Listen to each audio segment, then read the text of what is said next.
Right, so thank you for coming, Charlie. My question to you, I mean, I'm a medical student, and so I'm going to throw out the big A word. I know you get asked about it a lot, but I want to hear from you what your opinion is on abortion.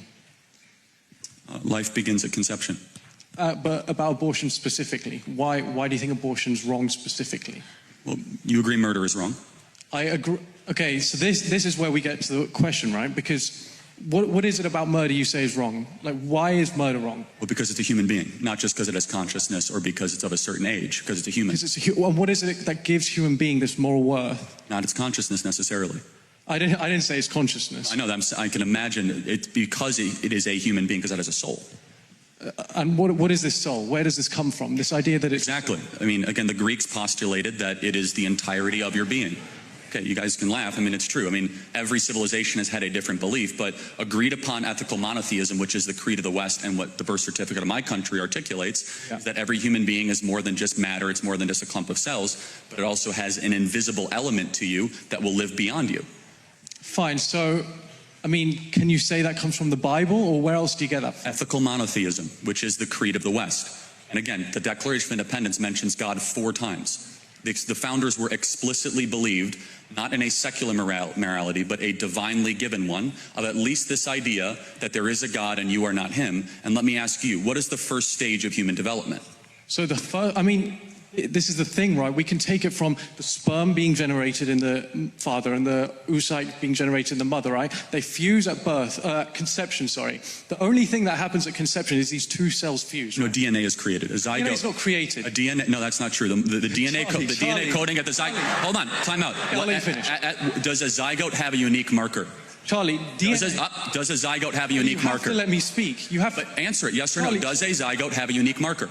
Define a unique marker. Meaning, can you differentiate the DNA coding between the mother and the zygote if you examine it under a deoxyribonucleic acid analysis? Can you? Only purely because the addition comes from the father. Oh, so it is something different. Charlie, DNA is not created.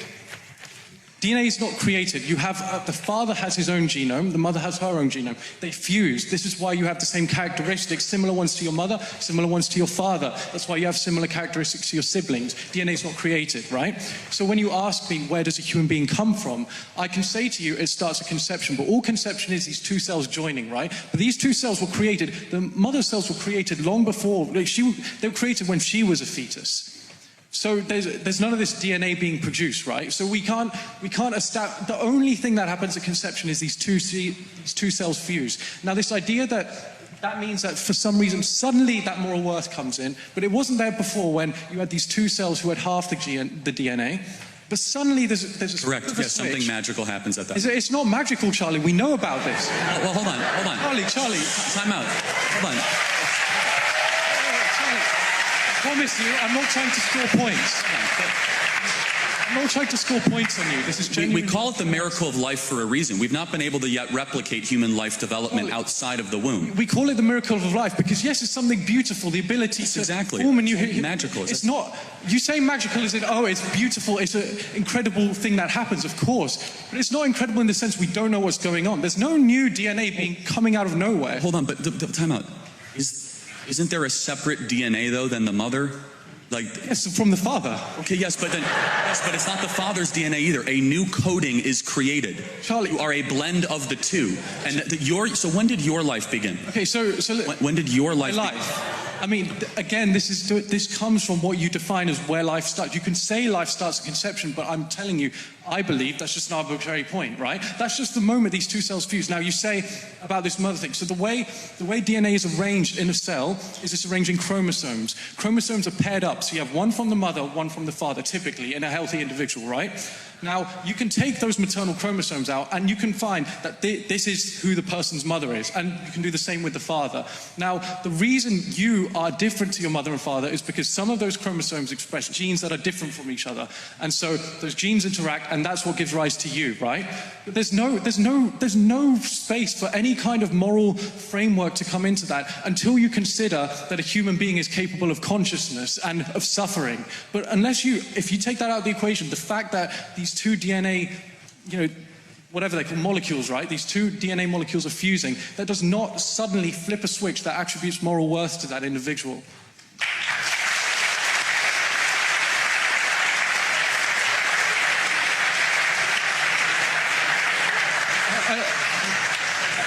mean, I'm just saying, I'm not trying to score points. Right, I'm trying to then, understand. by what moral standard do you believe that? I believe that if an individual is capable of suffering, then it's wrong. Now, can I explain my opinion on abortion, just so you can understand? I would agree, as many reasonable people would, that at 9 months, it's unreasonable to expect someone to get an abortion, right? Unless you have some extreme circumstances. But for an elective abortion seems a bit radical to me. But it also seems radical to say that a woman who has just, the cells have just fused, to deny her of an abortion also seems wrong to me. Because that zygote is not capable of suffering, as far as we know.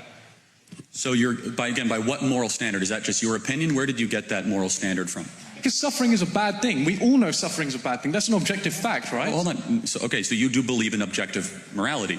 I believe that suffering is an objectively negative So if you can't feel it, is it okay? What do you mean if you can't? You can't feel the pain, is it okay to inflict the pain? In the sense that if no one's suffering from it, if you have a scenario where nobody is suffering from something, then yes, of course. Something is only a moral question if it affects someone's well-being. So let me just make sure I understand this correctly.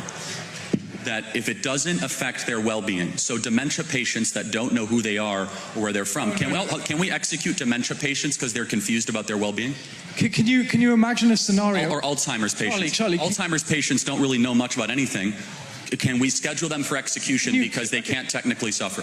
I'll respond. So, can you imagine a scenario where we lived in a society where we killed people when they suffered from dementia, were incapable of suffering, and we killed them, right? It's not a scenario that involves an absence of suffering. There's still suffering involved.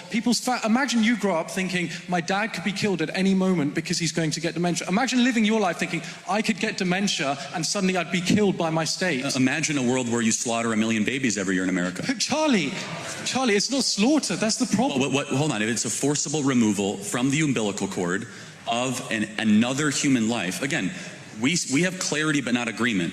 Biologically, you know that your entire coding began at conception. Your coding, that's your uniqueness. That's what I'm denying. I disagree with that. Okay, when those two cells fused together, to use your terminology, yes, that is where the process of human accepted terminology. In the interest of time, can we bring this question to a close? The process of human development objectively begins at that moment. Therefore, those human beings are deserving of human rights. We keep going, or do you want to? No, thank you.